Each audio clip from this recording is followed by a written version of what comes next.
Hello everyone and welcome to another video. Today we take a look at this. Some of you may already recognize it from a previous video I made in which I was cleaning it as far as possible and derusting it. But if you don't recognize it or if you haven't seen that video, this is a Dutch Mameluke-style sabre. It's obviously influenced by Middle Eastern style weapons, and weapons like this were all the rage in the early 19th century, all the way down to the third quarter of the 19th century, so 1870s probably. In the Netherlands, at least according to Blanke Wapens, which is the reference book for Dutch edged weapons, written by Jan Piet Paupe, the heyday of this style of weapons was between the 1830s and 1860s. And it was especially popular among officers or cadets.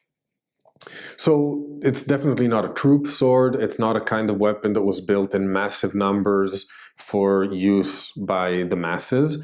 This was more of a military fashion statement, you could say. But why was this style of weapon so sought after and so fashionable at the time? Well, there might be military reasons to an extent, in the sense that the shape and the style of this heavily curved blade may have been a reason some people chose to adopt it. But the main reason, I would say, is probably more cultural. The time frame we're looking at is the time frame of a lot of expansion from at least some European powers into North Africa and into the Middle East. And obviously this came with the political implications and the social implications we know very well. But it also came with a lot of cultural contamination in both directions. So soldiers would see the traditional weapons or the weapons used by local armed troops, and in some cases they would decide, as often happens, we see that happen, for example, with colonial troops, British colonial troops in India as well, lots of times, or Dutch troops in Indonesia, for instance, lots of times troops chose to adapt local weapons. But I would say there's a further cultural reason, because the occupation of these lands also came with a rediscovery of incredible cultural and historical archaeological remains, for example. Not only in the physical sense, so not only the discovery, for example, discovery from Europeans of the pyramids, for example, of the great Egyptian archaeological remains, but even discoveries that deeply affected the culture of the time. So, for instance, the Rosetta Stone discovery, so what enabled us to then decipher Egyptian hieroglyphs, comes in the late 18th century, literally at the edge, I think it's 1799. And for example, if we're talking more about the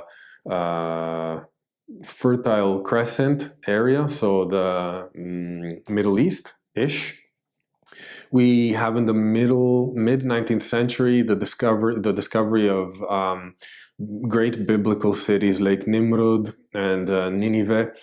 So all these, and in many cases, the people making the discoveries, the people that were translating, finding the inscriptions, that were doing a lot of what today is academic work, were military troops, officers usually.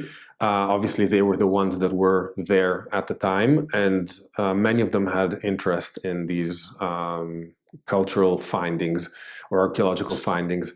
So my impression is that this desire to adopt objects from these cultures that were being, at least culturally or archaeologically, discovered and made accessible, is definitely a big factor in why people chose to adopt this kind of weapon even back in Europe.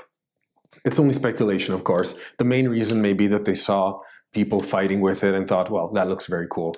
But I think there's a deeper connection, yeah, with the cultural rediscovery of these lands and these historical connections to, for example, biblical tales or stories. And yes, so anyway, a very long introduction to say that swords like these hold this kind of deep connection to a very vibrant past, a past that is made of lights and shades, of course. It's not all cultural rediscovery. There's a lot of negativity to it as well, of course. But within the choice that some young officers or men made to choose this weapon, we have all of this background context. But with that out of the way, let's take a look at the sword and look at it in detail. Okay, so let's take a look at the Mameluke sabre. It's always interesting when I am able to make a sword fit in frame. This is actually thanks to this extreme curve. If it were a little more straight, we'd see the tip go out in that direction. But let's start looking at the sword itself. So we can start with the hilt. This was usually an ivory hilt, or I assume it might be bone as well, but it's been described, I've found it described always as ivory, so I don't know what this one specifically is. You can see that it's not, this has a very interesting construction compared to other swords. So it has this almost knife-like full tang. If you had a knife with a full tang, this is how it would look like with the with these cheeks then fixed in place.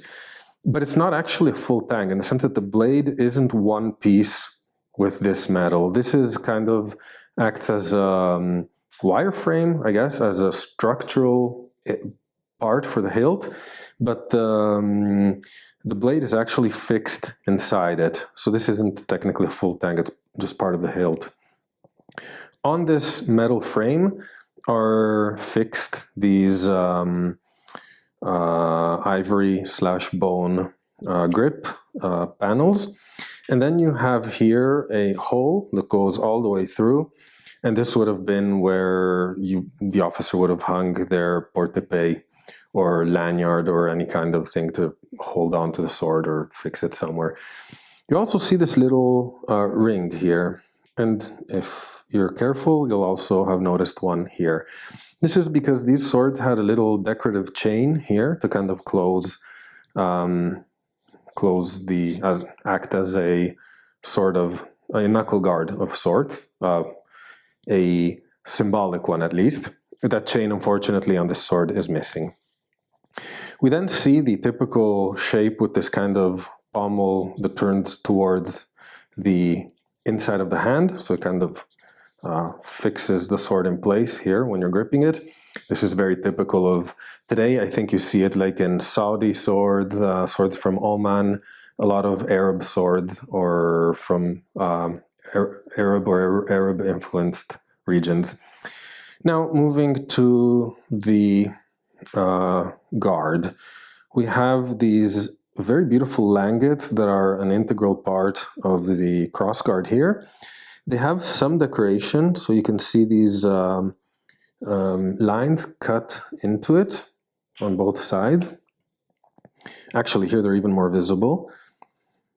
And many of these swords were, as far as I can see, heavily customized too. So not all of them will have the same langet shape, not all of them will have the same kind of decoration on the langets and so on and so forth. We have then on the steel crossguard here, this S-shaped guard with acorn-shaped tips on the quillin. And that's as far as there's no maker's mark anywhere, no marks that I can see on the grip here, or anywhere for that matter. If we look at the blade, now the first thing that pops, I think, that you see is this extreme curvature. I've tried like lightly swinging it around just like this to get a feel for it, and it definitely feels different than a regular saber or straight sword would. you absolutely feel that the thrusting control that you may have with this kind of extreme saber, yeah, it's definitely not for thrusting, although it does have a hatchet tip.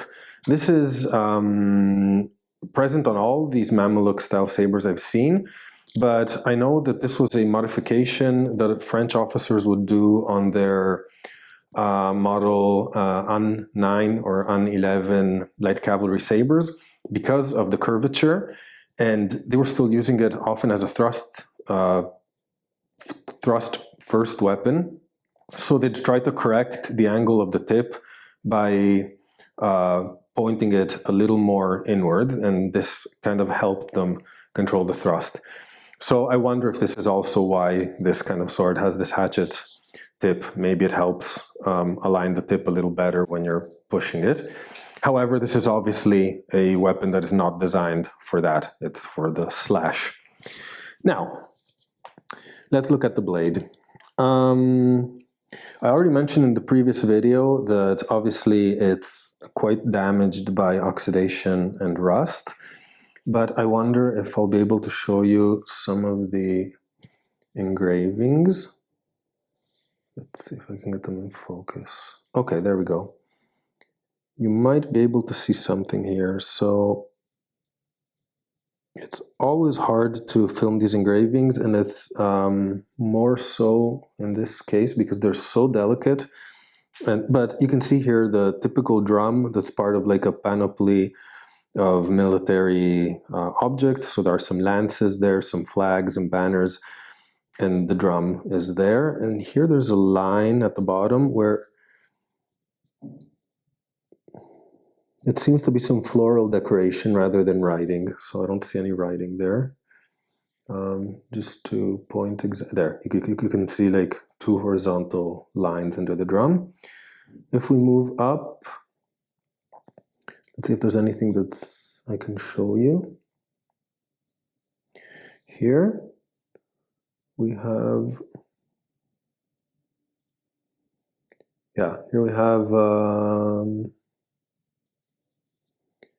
it's tough for me too, but here you basically have the engraving, the typical engraving. A lot of these are, you find them on a lot of weapons, they're not unique. But you have the shield and the cannon. You can see a cannon pointing left there. And so it has engravings that go up to, looks to me like they go up to, well, halfway up the blade more or less. So let's say here. And on the other side, we're in a similar situation. So here they may be even less visible, unfortunately. But let's see what we can do. And by the way, they're not the same engravings or decorations on both sides. They're slightly different. Yeah, on this side, it's even harder to get them on camera. So I think I'll have to skip. Sorry. Another feature I wanted to quickly show you before we go is the fuller. It has a rather big fuller that is relatively deep for the size, for the width of the blade, and it runs all the way up to, let's say, the last fifth of the blade.